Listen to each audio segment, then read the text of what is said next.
고난주간 네 번째 날 아침입니다. 여러분 고난주간에 보혈 찬송을 많이 듣고 드려보시기를 바랍니다. 제가 3일 동안 해봤는데요, 운동하는 시간 1시간 동안 보혈 찬송 메들리를 계속 들었는데 놀라운 힘을 발견했습니다. 영혼과 육체가 코팅되는 것을 느꼈어요. 구원의 확신이 더 깊어질 뿐만 아니라 이상하게 설명할 수 없는 마음의 평안을 주시더라고요. 그래서 모든 것이 코로나에게 집중되었는데 요 며칠간은 코로나에서 멀어진 것 같은 그런 느낌을 받았습니다. 제가 새롭게 깨달은 것은 우리 찬송에 그렇게 보혈이 많이 있는 줄 몰랐습니다. 그래서 여러분 남은 3일 동안, 오늘부터 3일 남았는데 보혈 찬송을 많이 들으시고 듣고 그렇게 해보시기 바랍니다. 고맙게도 유튜브라는 이런 문화적인 혜택이 있는데 악한 데 쓰지 말고 이렇게 선하게 영적으로 잘 사용해 보시기를 바랍니다. 하나님 말씀 보겠습니다. 마태복음 26장 47절부터입니다. 마태복음 26장 47절부터 56절까지입니다.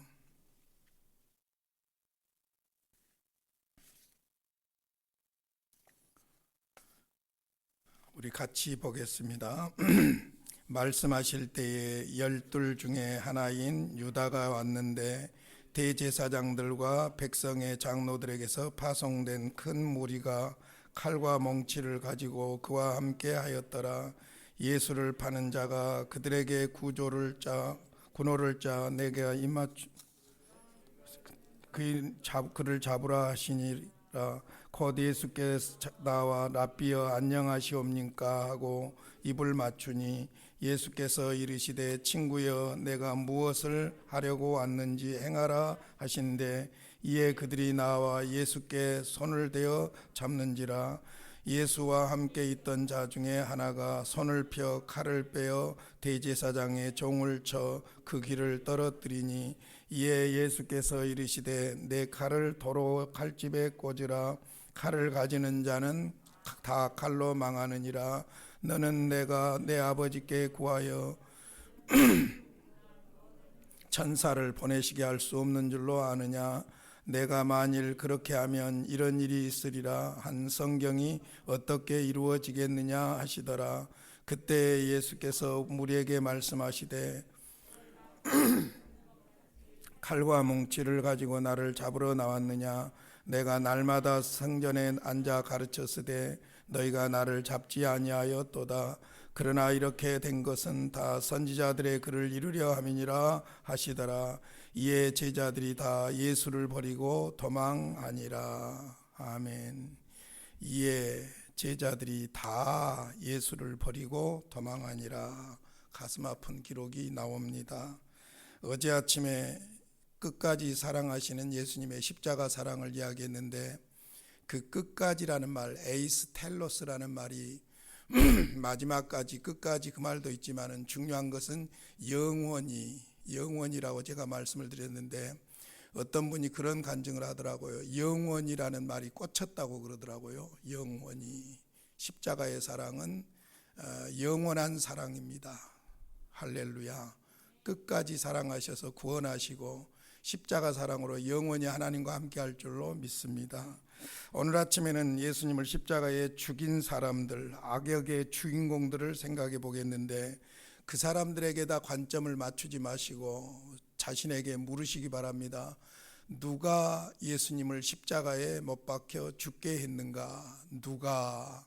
여기에다 의문점을 가지고 말씀을 묵상하시다 보면 큰 은혜를 주실 줄로 믿습니다. 오늘 본문을 먼저 조금 설명해 드리겠습니다. 여러분이 잘 아시는 내용입니다. 가룟 유다가 대제사장들과 함께 군대를 이끌고 겟세마네 동산으로 왔지요. 그래서 군호를 짜고 왔습니다. 입 맞추는 자가 그이니 그를 잡으라 하고 왔지요.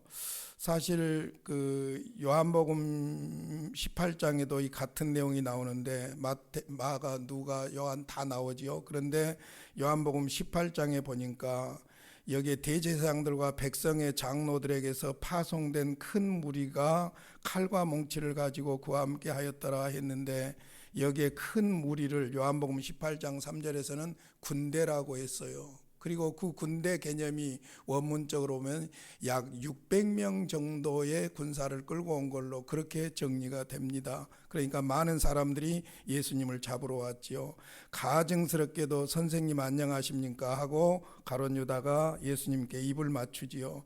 그러니까 예수님께서 하시는 말씀이 친구여 내가 무엇을 하려고 왔는지 행하라 그럽니다. 여기에 친구여라는 말은 동지여 그런 의미도 있습니다. 그러니까 함께했던 제자가 배신하는 것에 대한 예수님의 반응이지요. 51절에 보면 예수와 함께 있던 자 중 하나가 손을 펴 칼을 빼어 대제사장의 종을 쳐서 그 귀를 떨어뜨리니 했지요.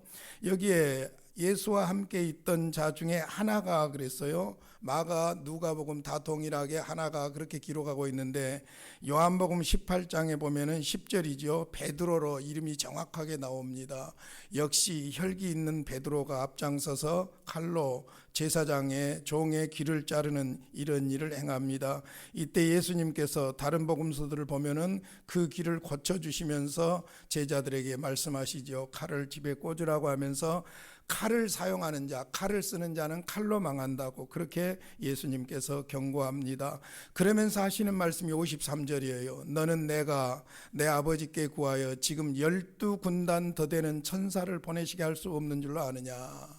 자, 내가 하고자 하면은 이 600명의 군대 정도가 아니라 하나님이 하늘의 천군 천사 12군단을 보낼 수도 있다. 이 12군단이라는 말, 군단이라는 단위가 당시에 로마 군대로 보면은 한 군단이 보병 6,100명이라고 그래요. 1군단이 보병 6,100명이라고 하고 말 기병이 726필이라고 그럽니다. 이게 1개 군단이래요. 그러니까 12군단이니까 얼마나 많겠어요. 그것도 하늘의 천군 천사들이지요. 그렇게 할 수 있다는 것입니다. 그러나 이렇게 되어야 성경이 이루어지겠다는 것이죠. 그래서 54절에 한 성경이 어떻게 이루어지겠느냐. 어떤 한 성경이냐면 내가 만일 그렇게 하면 이런 일이 있으리라 한 성경이 어떻게 이루어지겠느냐. 그리고 마지막 56절에서도 그러나 이렇게 된 것은 다 선지자들의 글을 이루려 함이니라. 이루어지겠느냐? 이루려 함이니라. 선지자의 글이지요. 이사야 아주 독특한 예언이 이사야서 52장부터 나오는 고난의 종에 대한 예언이라고 볼 수 있고 그 외에 스가랴서를 통해서 보여주는 환상이라든지 이런 모든 선지자의 글들을 말하고 있습니다. 선지자의 글들이 메시아가 올 것과 메시아가 죄인들을 위해서 십자가에 죽을 것을 예언하고 있는 이것을 이루기 위함이라고 그렇게 말씀하고 있습니다. 자, 그러면 이제 교재로 가보겠습니다. 예수님을 십자가에 죽인 사람들이 누군지, 악역을 한 사람들이 누군지 한번 보도록 하겠습니다. 예수님이 십자가를 지신 것은 하나님의 예정에 포함된 하나님의 영원한 뜻이었습니다. 그러나 예수님이 십자가를 지기까지 그 악역을 맡았던 사람들이 있습니다. 악인도 악한 날에 적당하게 하셨다는 말씀을 이룬 사람들이 예수님의 주변에 있었습니다. 이 시간은 예수님이 십자가를 지시기까지 악역을 맡았던 자들을 소개해 보려고 합니다. 이들은 어쩌면 예수님의 말씀과 같이 세상에 태어나지 않았으면 좋을 뻔한 사람들입니다. 이들이 악역을 맡았던 것은 자기들의 본성에 꼭 맞는 일이었지만 여기에 본성이라는 말을 기억해 놓으십시오. 악역을 맡았던 것은 자기들 본성에 꼭 맞는 일이었지만 그보다 더 중요한 것은 마귀에게다 동그라미 하십시오. 마귀에게 점령을 당해 마귀의 하수인 노릇을 했기 때문입니다. 자꾸 가룟 유다를 예수를 팔았으니까 십자가에 죽었으니까 공로자다 뚱딴지 같은 소리를 한 사람들 때문에 이 말씀을 강조한 겁니다. 본성에 꼭 맞는 일이었다. 마귀에게 점령을 당했다. 자, 첫 번째 배신자 앞잡이 가룟 유다를 보겠습니다. 가룟 유다는 예수님이 십자가에 못 박히기까지 출연했던 악역 중에 악역이었습니다. 가룟 유다가 예수님을 제사장들의 손에 넘겨준 것은 단순히 돈 때문이었겠습니까? 그렇지 않습니다. 가장 큰 원인은 그가 마귀에게 이용을 당했다는 사실입니다. 사람이 마귀에게 점령당하면 마귀 짓을 하게 됩니다. 구약에서 가장 불행한 인간이 가인이라고 한다면 신약에서 가장 불행한 인간은 가룟 바른 유다라는 것을 부정할 사람은 아무도 없습니다. 사람이 마귀에게 붙잡히면 마귀의 앞잡이 노릇을 합니다. 우리는 모든 것을 영적으로 판단해야 돼요. 사람이 좋고 나쁘고도 상관없어요. 어둠의 권세 사탄에게 사로잡히면 할 수 없는 일들을 하게 된다는 것이지요. 두 번째, 주동자 대제사장들입니다. 실제적인 책임자들이에요. 모략가들이죠. 이 성격적으로 보면은 이 사람들이 제일 나쁜 사람들입니다. 사실 이 사람들, 종교 지도자들, 이 사람들이 예수님을 십자가에 못 박지 못해서 안달이 난 사람들이고, 바른 유다는 이 사람들에게 이용당했다고도 볼 수 있지요.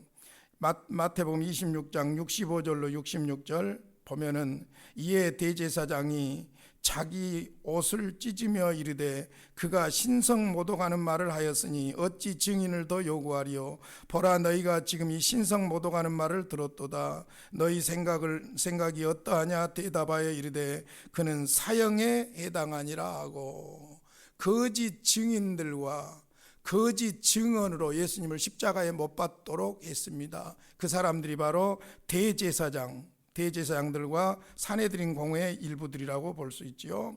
큰 악한 일에는 반드시 배후 조종자들이 있습니다. 마피아단에는 마피아의 배후 조종자가 있습니다. 조직 폭력배들 배후에는 배후가 따로 있습니다. 마찬가지로 예수님이 십자가를 지시기까지도 배후 조종자들이 있었습니다. 그들은 대제사장들, 백성의 장로들이었습니다. 당시 장로들은 관원들이었습니다. 소위 말하자면 일부 사내들인 공회원들이었죠. 이들은 기성 종교 대표자들로서 우월감, 시기, 질투, 외식, 교만, 탐심 등이 가득 찬 독사들이었습니다. 이들은 좀처럼 움직이지 않으면서도 자기들의 할 일을 다 했던 자들이었습니다. 안 그런 척 하면서 예수님을 십자가에 못 박게 했습니다. 우리 주위에는 은혜스럽지 못한 일을 배후에서 은밀히 조종하는 자들이 가끔 있습니다. 조만간에 드러날 저 검은 일을 은밀히 꾸밉니다. 애꿎은 어리석은 앞잡이들만 피해를 보게 만드는 모질고 악독한 계략가들 말입니다. 오늘날도 대제사장들과 같은 음모꾼들이 밤잠도 안 자고 설치고 있습니다. 여러분들이 교회 문제로 크게 고통을 당해보셔서 알겠지만은, 지금도 여러분들이 당했던 것과 같은 비슷한 일들을 당하는 교회가 수없이 많습니다. 교회가 문제가 생기면 교회 문제보다 더 큰 문제가 배후에서 교회를 가지고 거래하고 정략적으로 이용하고 하는 무서운 세력들이 있습니다. 그렇게 속아 밟아도 깨지지 않을 것 같던 광주중앙교회가 배후에서 작용하는 이런 일들로 인해서 너무나도 엄청나게 안타까운 일들을 당했지요. 여러분, 대제사장들, 종교 지도자들의 역할이 옛날이나 지금이나 이런 부류들이 있다는 것을 절대로 잊어서는 안 될 것입니다. 세 번째로, 법적 책임자 빌라도입니다. 정치적으로 법적으로 사형에 처하는 권한을 가지고 있는 사람이 빌라도였어요. 로마의 지배국에 있었고, 그러므로 종교적인 지도자인 유대 지도자들은 사형의 언도를 내릴 수가 없었죠. 그래서 빌라도 법정으로 간 것입니다. 가야바의 법정에서 빌라도의 법정으로 가게 된 것이죠. 빌라도는 정치 세력의 대표로서 종교의 확신조차 없었고 양심의 소리조차 묵살해 버렸습니다. 권력과 명예를 유지하기 위해 공의와 진리를 팔아먹었습니다. 자기 일의 구세주를 놓고도 영접하지 못한 그는 역사상 최대의 오판자로 낙인 찍히게 되었습니다. 그는 무리들 앞에서 손을 씻어 외면해 버렸으나 자기 자신의 양심의 소리는 지어버리지를 못했습니다. 그는 그의 아내의 현몽의 소리도 거절하고 예수님에게 사형 선고를 하고 사형을 집행하도록 명령했습니다. 여론의 종노술한 일개 정치가의 화인 맞은 양심 때문에 예수님은 십자가에 못 박히게 되었습니다. 옛날이나 지금이나 정치가들은 공의나 정의보다도 여론을 중요시하지요. 네 번째, 행동대원 로마 군병들입니다. 악에 소속되어 있었기 때문이죠. 애기들 말로 말하자면 똘마니 노릇을 한 것입니다. 군병들은 검과 몽치를 가지고 겟세마네 동산으로 올라갔습니다. 그리고 예수님을 체포했습니다. 예수님을 끌고 갔습니다. 예수님을 대제사장 앞에 넘겨주었습니다. 군병들은 예수님을 십자가에 못 박히게 하는 행동대원들이었습니다. 오늘 또 세상에는 물불 가리지 않고 악한 일에 저 죽을 줄 모르고 날뛰는 행동대원들이 있습니다. 여러분, 우리는 결코 악의 똘마니 노릇을 해서는 안 될 것입니다. 다섯 번째로 방조자 우리들입니다. 십자가를 잊게 하고 십자가의 수혜를 받은 사람들이 누구냐? 바로 우리들이라는 것이죠. 오늘 결론이 이쪽으로 모아져야 됩니다.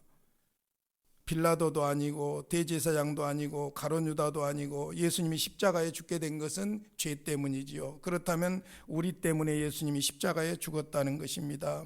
멘틀은 말하기를 예수 그리스도를 십자가에 못 박은 것은 망치도 못도 아니다. 그에게 고난의 칼을 휘두른 로마 군인도 아니고 나무에 날선 쇳조각을 때린 팔도 손도 아니다. 이들은 다만 그의 고초의 맹목적인 도구에 지나지 않는다. 그를 십자가에 못 박인 것은 우리의 죄다라고 했습니다. 저는 저 강조하기 위해서 나의 죄다 그렇게 보시기 바랍니다. 에베소서 2장 5절입니다. 허물로 죽은 우리를 그리스도와 함께 살리셨고 너희는 은혜로 구원을 받은 것이라. 결론입니다.